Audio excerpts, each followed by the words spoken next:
Bismillahirrahmanirrahim. Alhamdulillahi rabbil alamin wassalatu wassalamu ala asyrafil anbiya'i wal mursalin sayyidina Muhammadin wa ala alihi wa sahbihi ajma'in. Rabbi shrah li sadri wa yassir li amri wahlul 'uqdatam min lisani yafqahu qawli. Allahumma zidna ilman wa fahman wa alhiqna bis salihin amin ya rabbil alamin. Sambungan kitab An-Nasaih Ad-Diniyah lil Imam Abdullah Haddad, sambungan muka surat 45.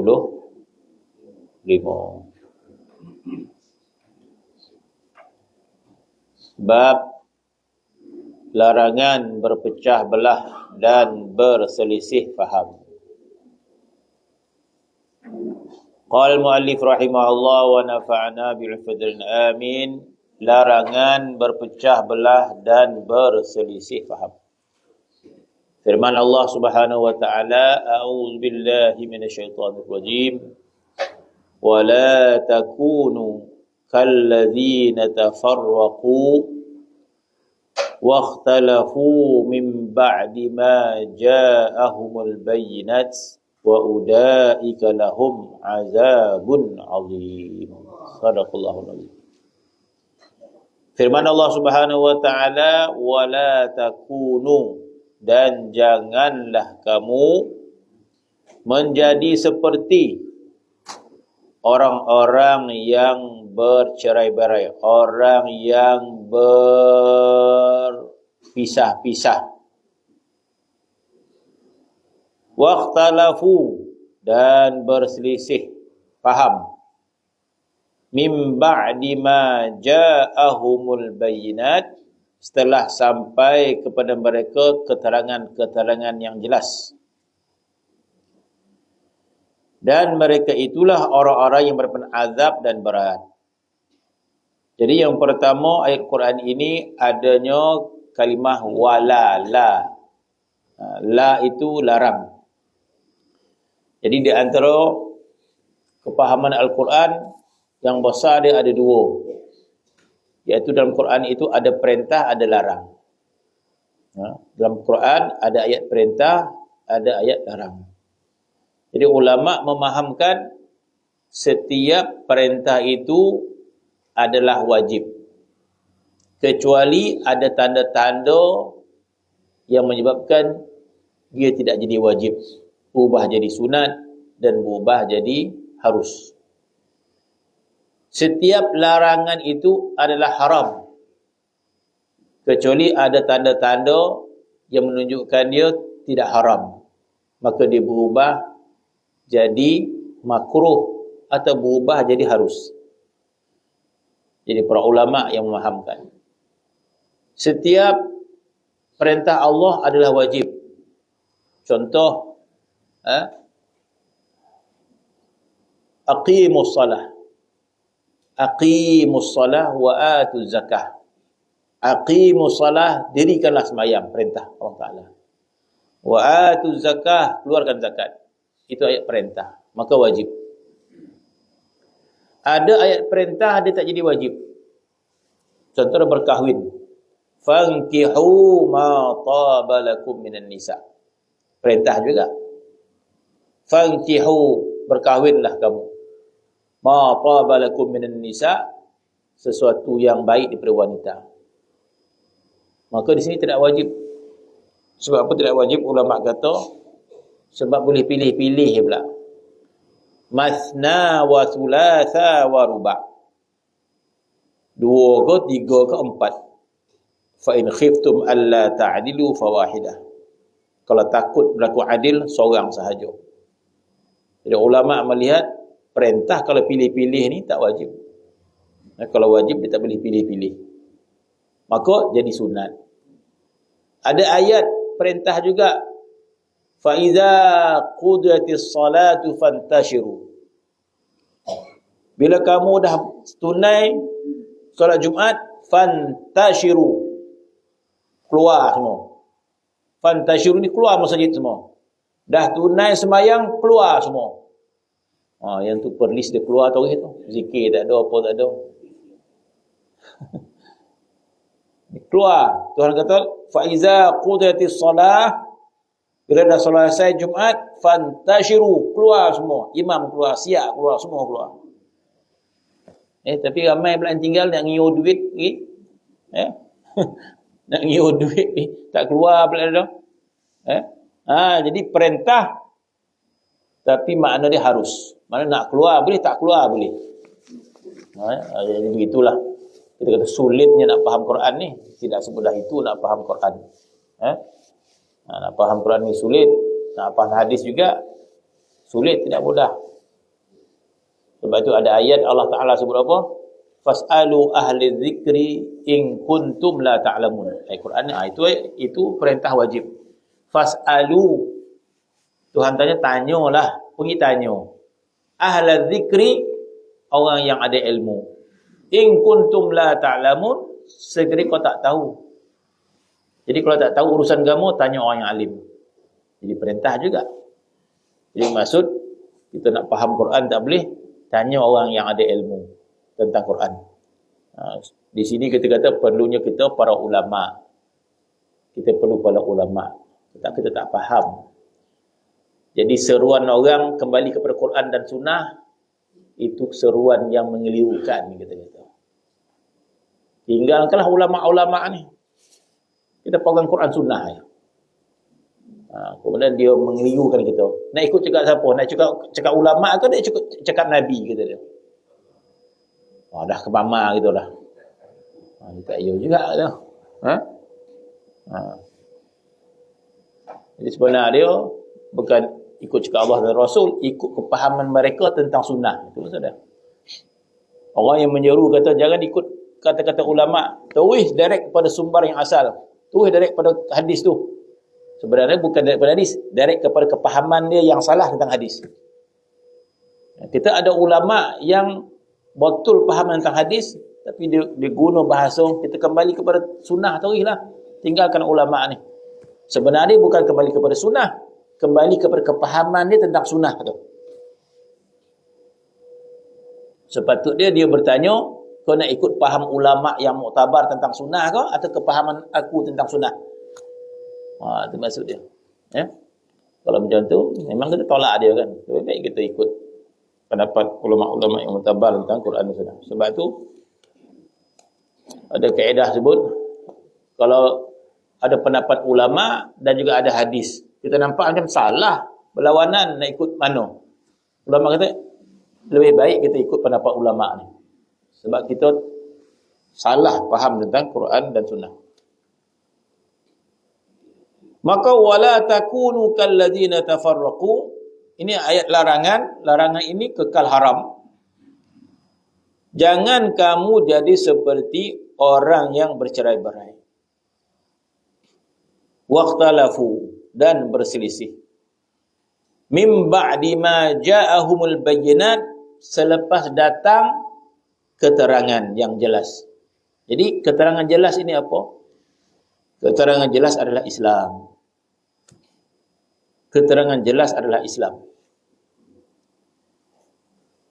Jadi agama Islam telah pun datang dengan segala kesempurnaan akhlak dia, kebaikan dia. Jadi agama Islam telah datang menjelaskan sesuatu sehingga Nabi sebut betapa jelasnya Islam itu. Maka Nabi mengatakan innal halala bayyinun wal haramu bayyinun wa bainahuma umur mustabihat. Di akhir dia agama Islam ni jelas. Yang tak jelas tu adalah yang kita kata nak kena tanya orang. Tapi yang besar-besar jelas. Innal halala bayyinun wal haram bayyinun. Halal itu jelas, haram itu jelas. Kebanyakan manusia tahu arak tu tak boleh minum. Kebanyakan orang Islam tahu judi itu haram. Jelas semua. Kalau tak faham judi itu haram, tu mungkin dia duduk dalam hutan ya. Kan? Tapi semua faham. Sembahyang wajib, minum arak haram, mencuri haram, menipu haram, hasad dengki haram. Jadi kebanyakan hukum hakam Islam ni semua orang faham. Kecuali yang cabang-cabang. Tapi yang besar ada haram. Berkelahi haram, pecah belah haram dan sebagainya. Itu disebut bayinat. keterangan agama Islam. Dan secara keseluruhannya, agama Islam itu adalah akhlak. Bermaksud setiap akhlak yang baik itulah dianjurkan oleh agama Islam. Jadi itu mana keterangan yang jelas. Maka bila datang keterangan jelas, maka Tuhan larang kita daripada berselisih faham. Tuhan larang kita berselisih faham. Kemudian perintahnya jelas, tetapi kita kata yang nama dia manusia, kita kata yang nama dia manusia tidak sunyi daripada berselisih faham. Di sinilah kita kena muhasabah diri kita. Muhasabah. Di sinilah perjuangan kita. Di sinilah perjuangan kita. Sebenarnya kita sedang berjuang dengan diri kita sendiri. Kita berjuang dengan diri kita sendiri. Maka Tuhan larang kita ikhtilaf wa tafarruq. Itu larangan daripada Allah. Tafarruq dan ikhtilaf. Yang namanya ikhtilaf memang berlaku pada semua benda. Naik kereta pun khilaf. Jalan senialah. Kan seorang kau seniar, kan kau seniar. Khilaf. Ada. Masak lebihan garam cukup dah tu. Lebihan sikit dah khilaf. Cukuplah lada tu. Bubuh lagi serangam lada. Sikit paut kan. Orang jumpul memang tu lah dia. Orang Qadah datang pondok garam secubit dia. Datang orang nyompul. Habis dicurah lada, garam nak lada kan. Marah orang Qadah. Macam ni bona pula pun lada ni. Khilaf kan. Masak pun khilaf. Tapi khilaf kita kata, khilaf yang beradab kita kata. Khilaf, tapi jangan sampai pecah belah. Itu larangan daripada Allah Subhanahu Wa Taala. Maka kalau berlaku pecah belah, maka itu ada unsur yang tidak baik. Sama ada daripada diri kita ataupun daripada syaitan. Jadi berlaku pada zaman Nabi SAW. Bila umat Islam bersatu di Madinah, tidak ada kesatuan yang paling hebat dalam sejarah kecuali kesatuan Ansar dan Muhajirin. Sebelum Ansar dan Muhajirin disatukan, Nabi menyatukan Ansar, Aus dan Khazraj.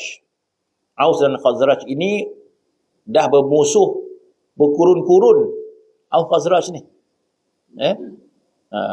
Kalau kita tengok sejarah, berkurun-kurun, tidak bertegur sapa dan sebagainya. Aus Khazraj ni bermusuh dengan tempoh yang lama. Akhirnya Nabi persaudarakan Aus dan Khazraj buat di Madinah. Yang sengaja memecah belahkan dia Yahudi. Yahudi dia pandai. Dia nak menguasai Madinah, dia nak kuat, cara dia pecahkan puak Aus dan Khazraj ni. Itu taktik Yahudi. Kalau kita tengok taktik Yahudi, dia pecah-pecahkan kan. Sebab tu ada sebahagian ahli pengkaji, kenapa kita berpecah-pecah? Ada Indonesia, ada Malaysia. Dia orang merancang awal lagi dah. Kalau tak lu, Melayu ni satu kawasan kan. Cara dia pecah-pecah. Jadi datangnya Nabi SAW, dia menyatukan pecahan. Maka bersatu di antara Aus dan Khazraj. Kemudian menjadi Ansar. Datang Muhajirin, Nabi satukan Ansar dan Muhajirin. Maka bertambah kuat. Jadi Rasulullah SAW datang untuk menyatukan. Dia tak ada pecah-pecah. Dia menyatukan. Maka jadi kuat. Yang rasa bimbang orang Yahudi. Dan orang Yahudi nampak kekuatan orang Islam. Sehingga orang Yahudi dia cuba juga untuk melaga-lagakan orang Islam. Maka berlaku perselisihan kembali. Aus dan Khazraj berselisih balik. Dapat juga Yahudi ni cucuk-cucuk, agak cerita lama kan. Agak ambil onyang makin tumbuk belum balik lagi Yang bertumbuk anjang yang marin. Yang nak balas tutup balas tu. Cucu ke apa, piut ke apa. Agaklah. Jadi berkelahi semula.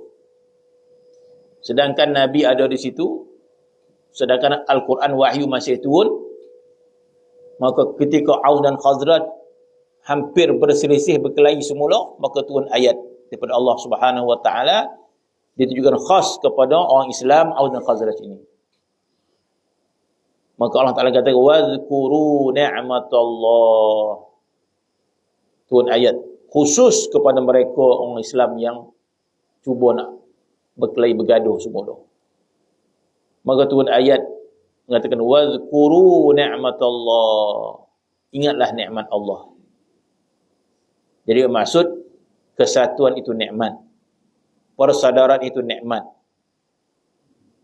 Nanti kita sebut di antara nikmat syurga adalah ukhuwah. Di antara nikmat syurga adalah ukhuwah. Nikmat syurga adalah ukhuwah. Yang mungkin kita belum faham bahawa ada satu nikmat nama dia persaudaraan. Mungkin kita rasa sikit-sikit sahaja. Tapi sebenarnya adalah satu nikmat. Bahkan termasuk salah satu nikmat syurga adalah ukhuwah. Allah Subhanahu wa taala rasakan sebahagian nikmat syurga itu pada zaman Nabi sallallahu alaihi wasallam. Jadi para sahabat itu dia merasai kelazatan ukhuwah. Lazat. Merasai kelazatan ukhuwah. Sebab yang mendidik adalah Nabi sallallahu alaihi wasallam. Persaudaraan mereka itu menjadi kelazatan. Maka menjadi kuat. Dan disebabkan lazatnya persaudaraan itu, maka hilang yang lain. Disebabkan lazat kasih sayang, maka tenggelam yang lain. Sebagai contoh, kelazatan cinta di antara anak, di antara mak dengan anak. Ada rasa kelazatan tak? Ada. Cuma kita tak perasan. Cinta seorang, adalah orang lain ceramah. Di antara mak dengan anak, adanya kelazatan, cinta. Bermaksud, cinta anak itu lebih lazat daripada harta. Kita kata harta itu lazat, duit itu lazat. Tetapi cinta mak kepada anak lebih lazat. Sebab itu, di antara mencintai anak dengan duit, mak ayah dulu kan siapa? Dulu kan anak. Kalau anak anda, terbarai duit. Mula simpan. Nak boli ni. Maka kata cinta kepada anak itu lebih lagi daripada duit. Maka kita gunakan duit itu. Kalau duit lebih lazat, tak ada kita bagi dah. Duit jangan cerita lain boleh. Takkan ayah nak bawa kopi pilah beli. Anak bagi, maknanya sayang duit pada anak. Jadi para sahabat itu merasai kelazatan ukhuwah itu lebih. Sebab itu bila datang orang Ansar, dipersaudarakan, mereka rasa bahagia yang amat sangat dengan persaudaraan itu. Maka orang Ansar kata, aku ada harta, kau ambil separuh. Masya Allah. Macam mana boleh bagi separuh harta dia? Bermaksud ukhuwah itu lebih lazat daripada harta itu. Ambil separuh. Aku ada beberapa isteri, pilih. Aku ceraikan, kata dia.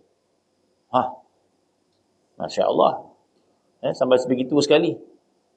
Jadi ukhuwah itu satu nikmat. Menjadi kuat. Maka orang Yahudi sakit hati, maka dicuba kembali berlaku perselisihan.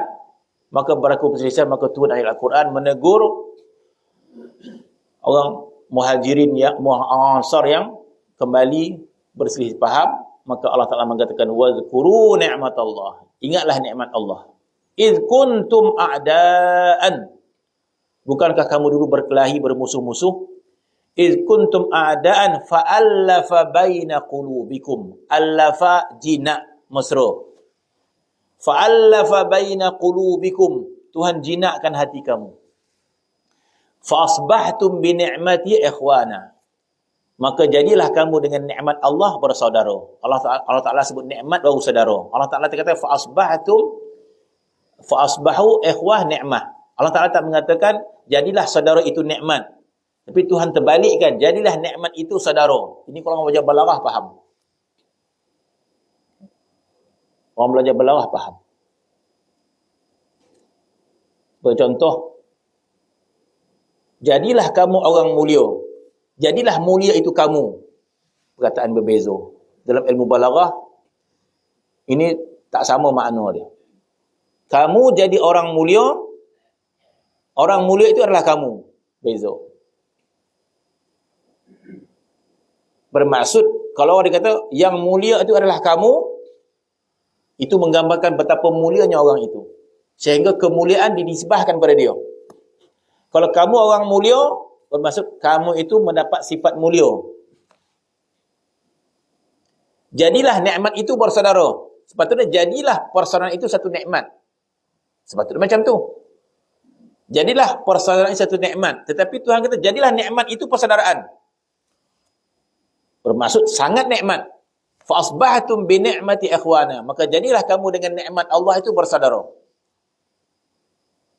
Maka kembali berbaik semula orang Aus dan Khazraj. Di antara nikmat syurga adalah bersaudara. Sebab itu dalam syurga nanti kita memandang saudara kita tidak sebagaimana kita pandang dia sekarang ni. Sekarang ni kita pandang saudara kita macam tu ya. Tak ada muka lain ke? Dia muka. Kata kan. Muka dia. Muak pula tengok. Ataupun biasa. Ya. Tetapi dalam syurga nanti bila kita tengok muka saudara kita penuh dengan kerinduan, penuh dengan cinta, penuh dengan nikmat. Mana kata, apabila jiwa kita ini sempurna, bila jiwa kita sempurna, kita akan mengasihi saudara kita. Kita tidak kasih saudara kita sebab jiwa kita tidak sempurna. Sebab itu Nabi SAW memerintahkan supaya sempurnakan jiwa kita. Walaupun Nabi tak cakap secara direct. Tapi ayat itu kalau kita tengok betul-betul, ayat itu bermaksud supaya Nabi sempurnakan hati kamu, bersihkan hati kamu. Maka apa Nabi sebut dalam hadis? Dalam hadis Nabi kata, la yu'minu ahadukum.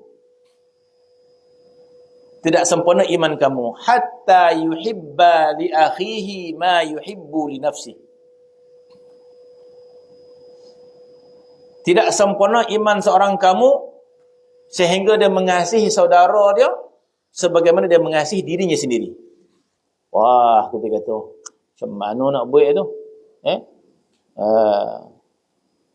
Kalau kita suka makanan yang lazat, kita kena boli dia makanan yang lazat. Kita dudukkan kita tu. Dah siap dalam pinggan tu, barulah kita selesaikan masalah orang kan. Ayam dah masuk, daging dah masuk, barulah orang dapat separuh. Jadilah kita kata. Kan?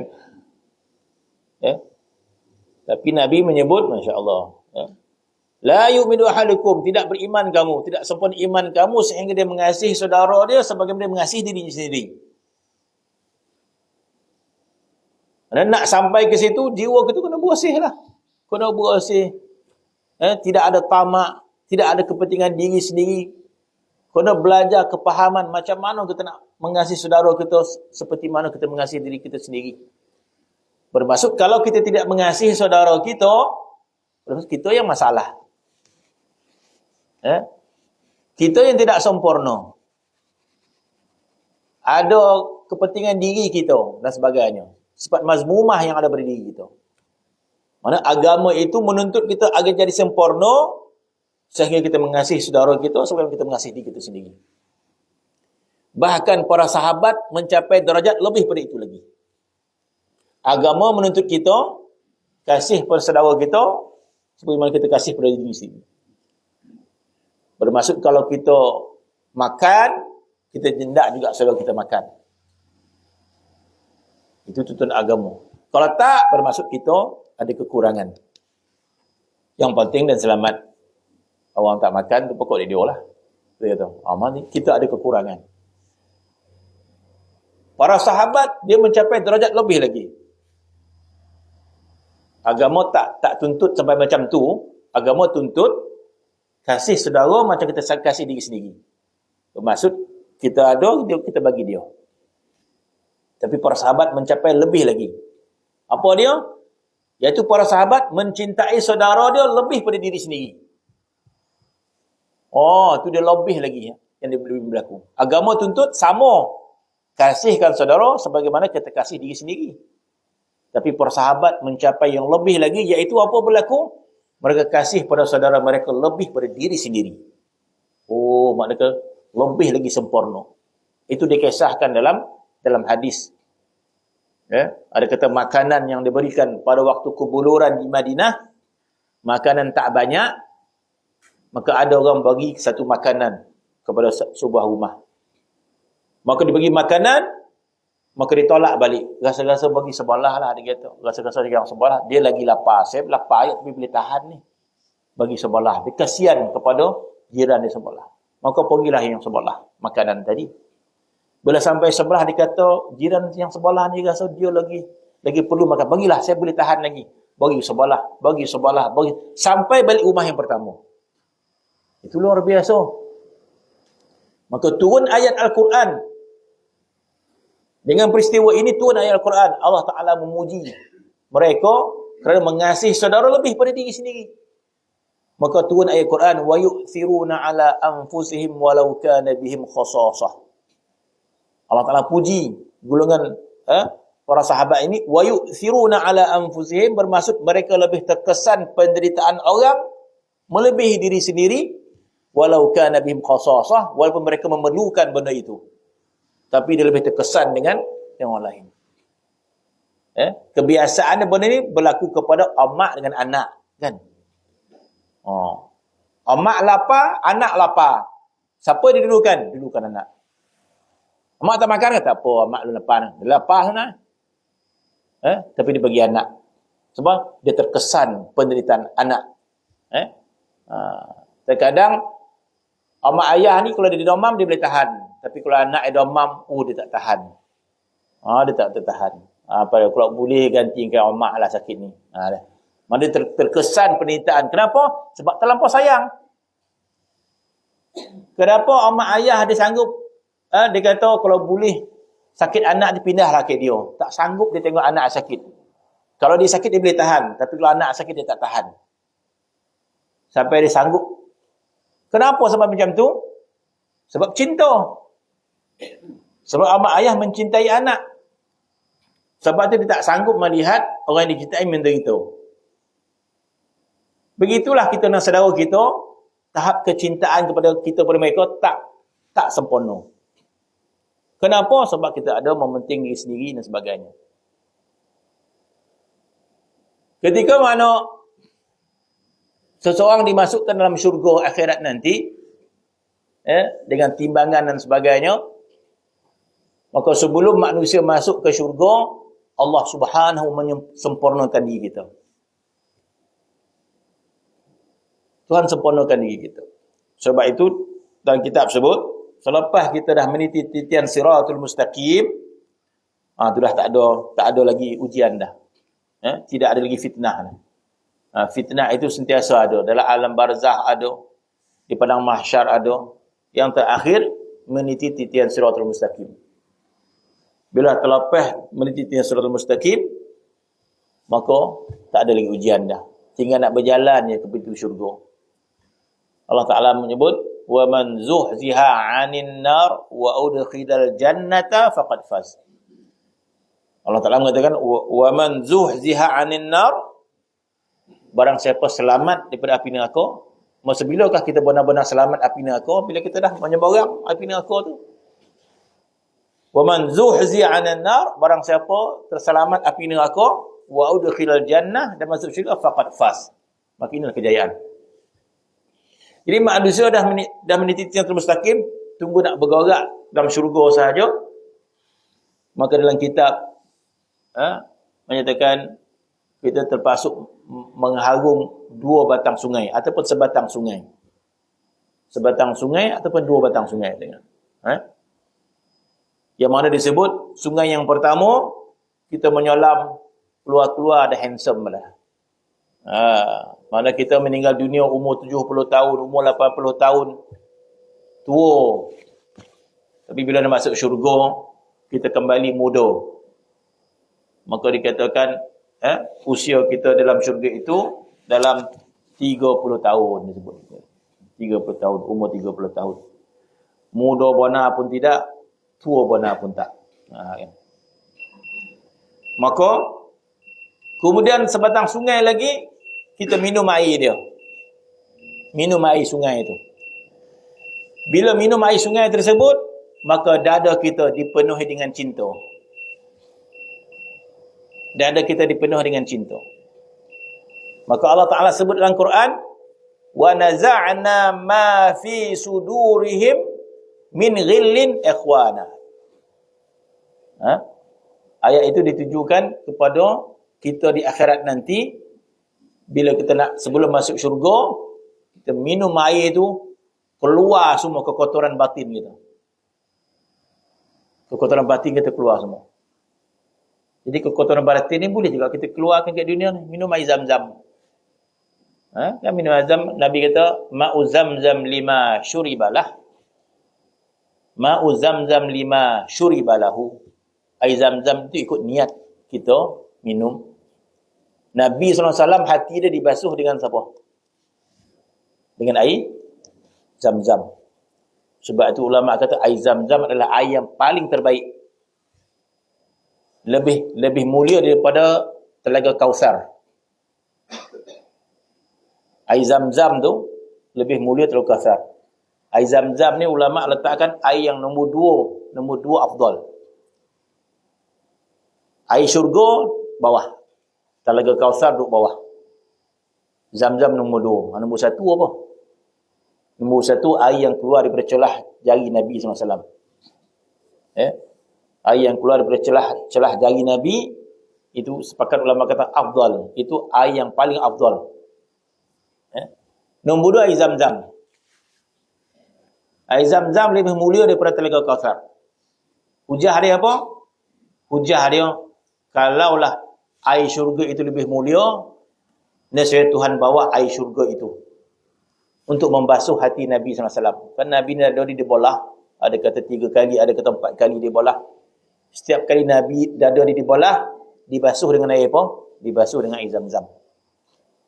Maka ulama mengatakan, kalau telaga Kausar itu lebih mulia, nescaya akan dibawa air Kausar itu. Sebagaimana Allah Ta'ala boleh bawa burak daripada syurga. Boleh bawa. Burak yang liar-liar tu boleh bawa. Sekadar air, mana nak mengelupu air tu pula. Masuk dalam bokeh tu, untuk air datang. Tapi burak ini, dia datangnya perlu dijinak kan. Sebelum Nabi naik burak tu, dia meliar dia. Sampai Jibril tegur dia. Duduk diam, kata Jibril. Ni yang nak naik ni, kau tahu tak siapa ni? Oh, dah malu. Budak malu. Berpuluh-puluh dah. Dari dia tangkas kan. Dia tangkas ni nak melampau-lampau ya. Macam budak lah. Melonceng-lonceng dia jenis. Kalau atuk dia untuk. Pinggang dah longgar untuk ya. Pula untuk atuk ni. Tak dapat nak lonceng-lonceng dah. Umur dah tak apa. Atuk duduk tu hilalap ya. Untuk kan. Budak tengah sehat kan, macam lonceng dia. Dia kuat. Jadi burung ni macam tu. Melonceng. Sampai kena tegur Jibril baru dia diam. Mana burung yang sebegitu pun dibawa. Telah setakat nak bawa air Kausar boleh, tapi Tuhan tak ambil air Kausar. Tuhan gunakan air zam-zam. Jadi air zam-zam 5 syuribalah. Jadi bila dapat air Zam-Zam, niat membersihkan batin kita. Dengan niat yang lain lah. Niat muda lah. Biar dia muda umur 30 tahun balik minum kan. Tak apalah, boleh lah. Sebab itu Imam Syafi'i bila minum air Zam-Zam, niat pertama dia supaya menjadi orang yang berilmu. Maka jadi orang berilmu dia. Maka dia minum air Zam-Zam, niat supaya menjadi seorang pemanah yang hebat. Jadi Imam Syafi'i di antara kesukaannya memanah. Maka 10 panah, 10 tapat. Macam mana boleh tapat? Dia doa masa minum air Zam-Zam. Jadi lebih afdal air Zam-Zam itu untuk kita bersihkan batin kita. Maka Allah Ta'ala sebut dalam Al-Quran, wa naza'na ma fi sudurihim min ghillin. Kami cabut ma fi sudurihim, kami cabut sesuatu yang ada pada dada manusia itu min ghillin. Ghillin hasad dengki yang ada sikit sekelumit dalam tu. Cabut semua sekali. Sehingga orang perempuan dalam syurga dia tak ada rasa cemburu dah. Jadi dalam syurga suami ni isteri dia ramai. Jadi tak ada cemburu dah. Itu pun tak ada. Kalau di dunia isteri Rasulullah pun cemburu bersama dia. Maka dalam syurga tidak ada lagi cemburu itu. Wa naza'na ma fi sudurihim. Allah Taala kata, kami dah cabut segala benda yang tidak puas hati, ikhwana, mereka jadi saudara. Alangkah hebatnya manusia kalau dia sendiri mencabut sesuatu yang kotor di dunia ini dengan diri sendiri, dia sendiri. So, itu hebat. Dia sendiri yang mujahadah, dia sendiri yang istighfar, dia sendiri yang sehingga tak ada rasa tidak puas hati sama manusia. Hebat. Sebab dia berusaha sendiri. Dia bersihkan diri dia sendiri. Sebab itu ulama' mengatakan kita bersihkan diri kita. Kalau kita tak bersihkan diri kita, Tuhan yang bersihkan diri kita. Mana kita bersihkan diri kita dengan taubat, dengan istighfar dan sebagainya. Sekiranya Allah Ta'ala mengkehendaki membersihkan diri kita dengan keadaan kita tidak bersungguh membersihkan diri, Tuhan bersihkan kita dengan cara dia. Sebab itu bila kita kena bala, itu salah satu pembersihan daripada Allah Subhanahu Wa Ta'ala. Kita tak nak istighfar, kita tak nak sekian, kita tak nak mujahadah. Maka Tuhan nak bersihkan kita dengan cara sakit, demam dan sebagainya. Itu cara Allah tak bersihkan diri kita. Tak cukup pada itu, maka azab di alam barzah. Jadi azab alam barzah kepada orang mukmin untuk tujuan apa? Untuk tujuan kafarah. Kafarah dosa. Sebab itu dalam hadis disebut, sekiranya Allah Subhanahu Wa Ta'ala inginkan kebaikan kepada seorang mukmin itu, maka dikafarahkan segala dosanya di dunia. Tuhan bersihkan. Sebab kita tak nak bersihkan sendiri. Kita tak nak bertobat, kita tak nak minta ampun kepada Allah Subhanahu Wa Ta'ala, maka Tuhan bersihkan kita. Maka dalam hadis menyebut, sekiranya Allah Ta'ala inginkan kebaikan kepada seorang mukmin, Allah telah kafarahkan kita di dunia lagi. Yang namanya kafarah banyak. Wuduk mengkafarahkan dosa. Salat dengan salat mengkafarahkan dosa. Di antara salat dengan salat mengkafarahkan dosa.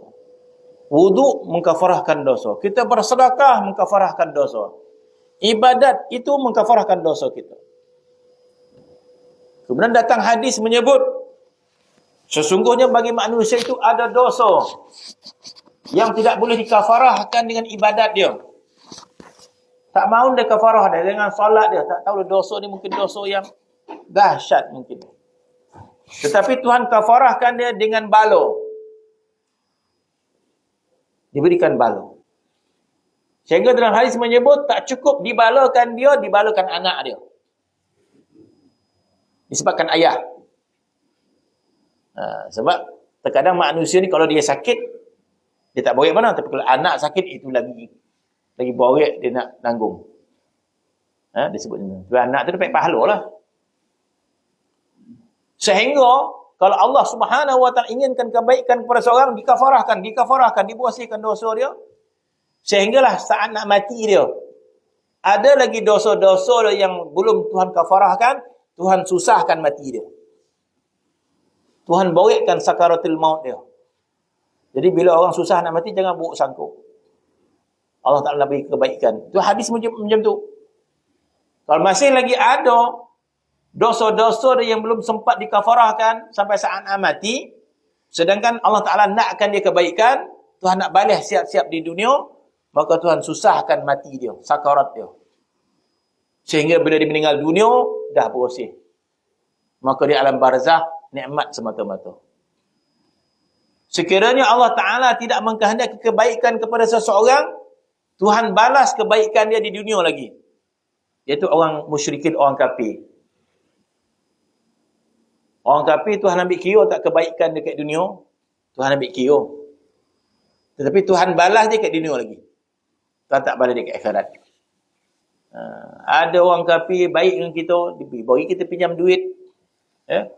Orang kafir juga buat baik dengan mak ayah dia dan sebagainya, buat baik. Maka apa balasan? Balasan dia di dunia. Mungkin Tuhan murahkan rezeki dia, Tuhan bagi dia sihat dan sebagainya, supaya dia tidak boleh pertikai di akhirat nanti. Ya Allah, aku buat kebaikan, Tuhan kata aku dah balas dah, siap. Maka hadis mengatakan sekiranya Allah Ta'ala tidak menginginkan kebaikan kepada seseorang, Tuhan balas kebaikan dia di dunia. Jadi kalau dia tanya nanti akhirat, saya buat baik ya Allah, aku dah balas dah sekian. Bukankah aku bagi kau sihat? Bukankah aku bagi kau harta? Dia tak boleh jawab. Sehinggalah dalam hadis mengatakan sampai saat nak mati, ada lagi kebaikan yang Tuhan belum sempat nak balas, Tuhan ringankan kematian dia. Senyum pula mati Dia kata, tak tahulah. Itu ada hadis. Tuhan ringankan kematian dia. Supaya apa? Supaya selesai Tuhan balas di dunia, maka alam barzah yang menunggu di azab. Jadi bermaksud Tuhan bersihkan hati kita. Tuhan bersihkan hati kita sampai ke padang mahsyar, sehinggalah kita bersih. Tak cukup dengan itu, Allah telah sempurnakan hati kita, diberikan minuman sungai yang kita sebut tadi. Maka kita keluar segala kotoran daripada hati kita. Maka kita masuk syurga dengan ikhwan, penuh dengan cinta. Maka bila kita masuk syurga dengan penuh dengan cinta, kita jumpa ni kawan kita makin. Lain pula lain pandang kau ni. Dia pula rindu bona rasa suka kita, sayang kita, berpoluk kita. Tak lopeh-lopeh kita mandang wajah dia. Dah. Kemudian bila berpisah, nanti kita nak jumpa kawan kita tadi. Maka itu apa? Nikmat persaudaraan. Sebab itu dikatakan dalam syurga itu, setiap pandangan kita, setiap pendengaran kita, setiap bau yang kita hirup, semua nikmat. Tidak ada tak nikmat. Pandang pokok ya nikmat. Pandang lantai ya nikmat. Ni yang pandang lantai, nampak ti cocak pula. Pandang ni arang, ada huntu pula kan. Pandang pokok kan dalam hati pula. Dalam syurga, pandang saja nikmat. Kalilah ke mana pun nikmat. Dengar pun nikmat. Dengar orang bercakap pun nikmat. Dengar rumah bercakap pun, ya Allah, cakap lagi janganlah berhenti. Kalau kat dunia, bila lah nak berhenti, mak aku cakap Maka Allah Ta'ala sebut dalam Al-Quran, la yasma'una fiha lagwan wala ta'thima illa qilan salaman salama. Bukan masuk syurga tu kalimah ada salam ya, tak? Tidak ada yang kau dengar dalam syurga itu, la yasma'una fiha. Kamu takkan dengar dalam syurga lagwan ni kata-kata yang sia-sia. Wala ta'thima, kata-kata yang tidak menyeronokkan kita. Kamu takkan dengar kalimah-kalimah yang tidak menyeronokkan. Illa qilan salaman salama. Kecuali kamu akan dengar perkataan salam-salam. Bukan cakap ada salam-salam ya, tak. Bermaksud kata-kata dia itu semua mengembirakan kita. Kata-kata dia kata-kata yang sangat indah. Kata-kata yang sangat lazat kita dengar. Sebab apa? Sebab penghuni syurga itu dipenuh dengan cinta. Orang bercinta ni kan kalimah itu lazat.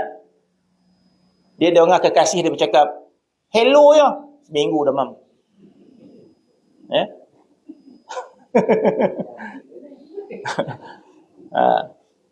Ini kita kan kawan kita hello. Dengar suara pun dah meluat dengar dah. Masya Allah, ya. Jadi maksud ukhuwah, kesatuan. Jadi kenapa manusia berpecah belah? Sebab ada hasad daripada hati kita. Jadi ayat ini walaupun Tuhan kata jangan berpecah, sebenarnya ada larangan sebalik itu. Bermaksud jangan kamu hasad yang menyebabkan perpecahan. Berpecah disebabkan hasad. Larangan jangan kamu berpecah, wala tafarraqu waqtalafu. Jangan kamu berpecah. Ayat itu tapi sebalik itu kenapa berpecah? Hasad, dia kata. Maka jadilah ayat itu maksud jangan kamu hasad. Bermaksud hendaklah kamu jadi orang yang mencintai.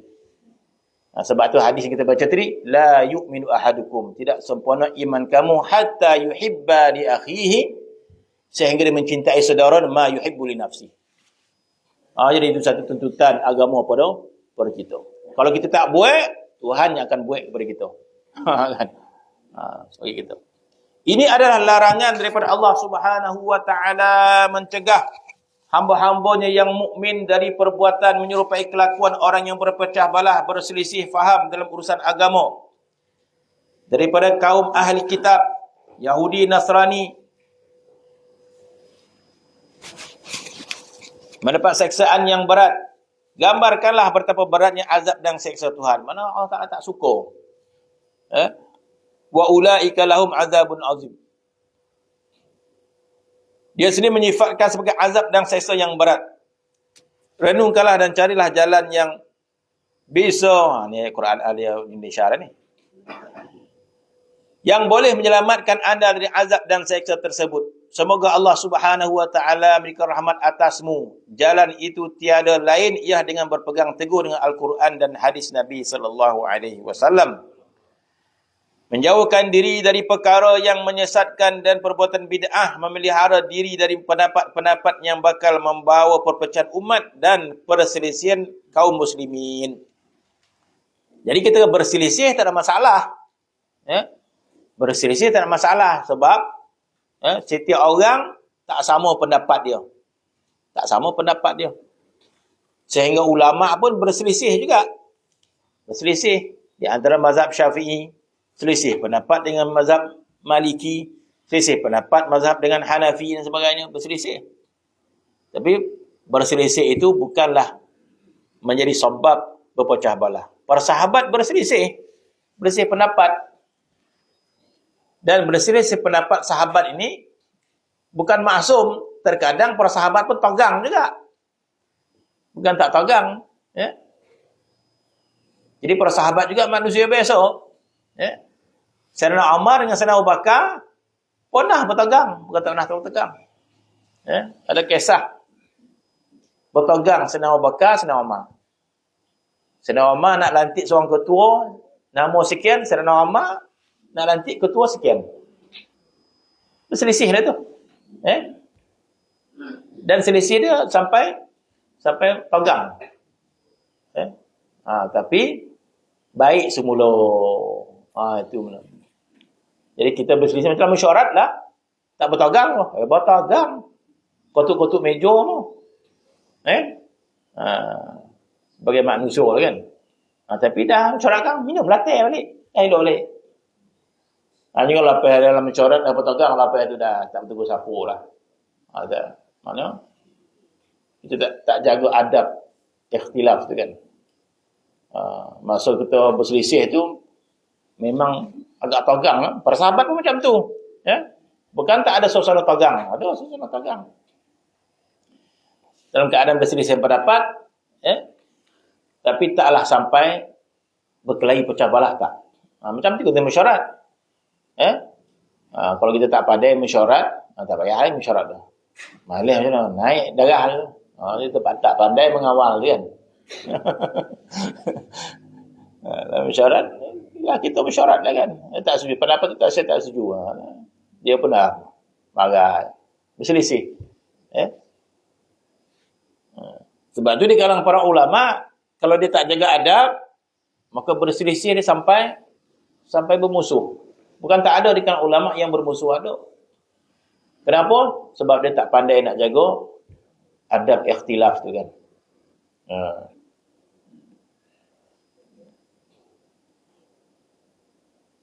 Sebab itu kita jaga adab perselisihan kaum muslimin. Ketahuilah bahawa sebagaimana ahli kitab terdahulu mereka telah berpecah belah.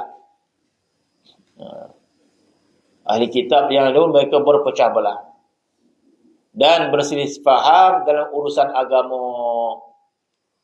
Maka umat Nabi pun berpecah belah. Tidak selamat daripada berpecah belah. Sebab itu tak salah Nabi pernah berdoa kepada Allah Subhanahu Wa Taala. Tak ingat saya doa dia.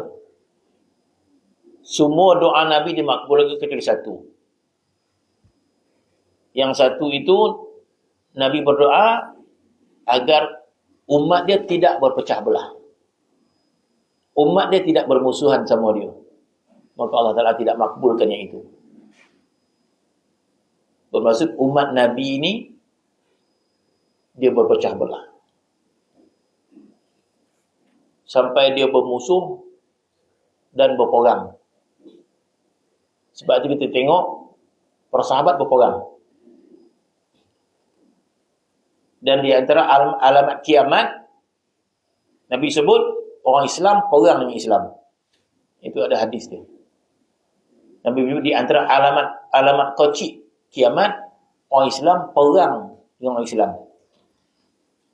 Bermula daripada siapa? Bermula daripada sahabat lagi. Peperangan di antara Sayyidina Ali dengan Siti Aisyah kan. Sebab itu ulama sebut bila kita baca sirah, sahabat dengan sahabat berselisih. Dalam kitab Tauhid, Jahrah Tauhid ada. Yang kita tak baca Jahrah Tauhid. Jahrah Tauhid disebut. Bagaimana keadaan kita umat akhir zaman ni? Bila kita baca cerita sahabat dengan sahabat ni berselisih berperang, maka di antara kedudukan yang perlu kita ambil, dia kata jangan masuk mana-mana. Duduk untuk. Jangan kita kata sahabat ni betul, sahabat ni salah. Yang ni betul, yang ni salah. Jangan. Jadi bila kita baca kisah sahabat berselisih, kita duduk untuk. Kita jangan masuk. Itu punya cara ulama dalam kitab Jahrah Tauhid disebut. Bila dua sahabat berselisih, hatta sampai bunuh. Mana kita nak betulkan, jangan masuk. Serahkan urusan pada Allah Subhanahu Wa Taala. Kita muliakan dua-dua. Itu. Jangan kita kata bagi saya yang ni betul ni salah, tak. Umpama amak dengan ayah berkelahi. Jangan kita masuk. Saya sokong ayah. Mak marah je. Kau siapa yang beranak kau?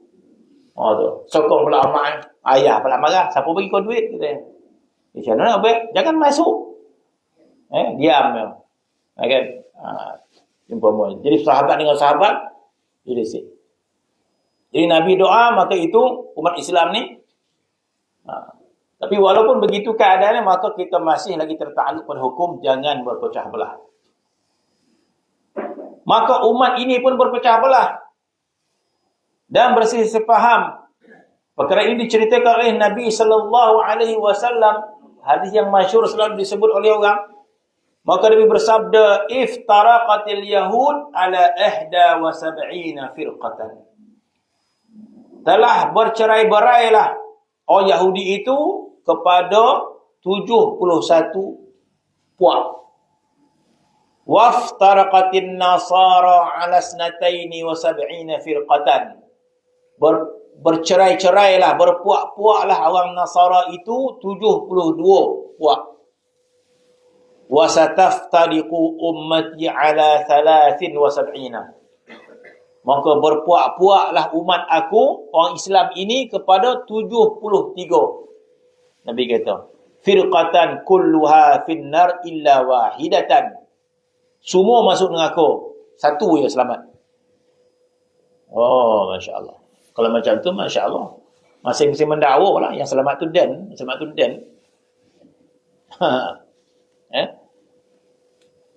Sebab itu setiap puak dia akan gembira dengan puak dia. Sebab setiap puak menyangka dialah yang dimasukkan selamat itu. Tetapi ada hadis yang lain. Nabi menyebut, siapakah yang berjalan itu ya Rasulullah? Nabi kata, ma ana alaihi wa ashabi. Dalam satu hadis yang lain, Nabi ditanya, ya Rasulullah, umat Islam ini berpecah 73. Orang Yahudi 71, orang Nasrani 72, orang Islam 73. Orang Islam yang 73 tadi semua masuk neraka, seorang yang selamat. Jadi ditanya oleh sahabat, siapa yang Rasul? Ma ana alaihi wa ashabi. Apa yang aku bawa dan apa yang diamalkan oleh para sahabat. Jadi mana yang selamat itu orang yang mengikut Nabi dan para sahabat. Maka datanglah kalimah ahli sunnah wal jamaah. Ahli sunnah itu Nabi SAW. Jamaah itu para sahabat. Maka kita menamakan kita ahli sunnah wal jamaah. Kita menamakan diri kita ahli sunnah wal jamaah. Sebab Nabi kata yang selamat itu ma ana alaihi wa ashabi. Bermaksud yang selamat itu apa yang aku bawa dan sahabat aku ikut. Maka datanglah kalimah ahli sunnah. Ahli sunnah itu Nabi. Jamaah itu sahabat. Maka kita namakan kita ni adalah kumpulan ahli sunnah wal jamaah. Bermaksud kita ni orang yang mengikut Nabi dan para sahabat. Dia suruh berhenti ni. Lama benar dah. Maka istilah ahli sunnah wal jamaah ni bukanlah kecil. Walaupun 173, dia bukan kecil, dia besar. Bermaksud umat Islam yang paling besar adalah ahli sunnah wal jamaah. Sehingga Nabi golakan sebagai sawadul azam. Sawadul azam bermaksud kumpulan yang paling majoriti. Nama sawadul azam. Bahkan ada hadis yang Nabi kata, hendaklah engkau bersama dengan sawadul azam. Hendaklah engkau bersama dengan golongan majoriti umat Islam. Jadi majoriti umat Islam adalah ahli sunnah wal jamaah. Yang meletakkan ini adalah para ulama. Ulama yang letakkan. Jadi ahli sunnah wal jamaah dalam soal akidah. Ahli sunnah wal jamaah dalam soal fiqh. Ahli sunnah wal jamaah dalam bab tasawuf. Maka itu ahli sunnah wal jamaah. Semua dah disusun oleh para ulama. Ahli sunnah wal jamaah dalam berkaidah, maka kita pakai akidah yang telah diasaskan oleh Abu Hasan Asy'ari dan Abu Mansur Al-Maturidi. Itu yang kata kita belajar sifat 20 tu. Ahli sunnah wal jamaah dalam bab fiqh 4 mazhab. Nak pakai mazhab Syafi'i ke, nak pakai mazhab Maliki ke, nak pakai Hanafi ke, Hambali ke. 4 ni ahli sunnah wal jamaah. Jadi besar ahli sunnah wal jamaah. Begitu juga dalam bab tasawuf, lagi banyak mazhab dia. Maka inilah ahli sunnah wal jamaah.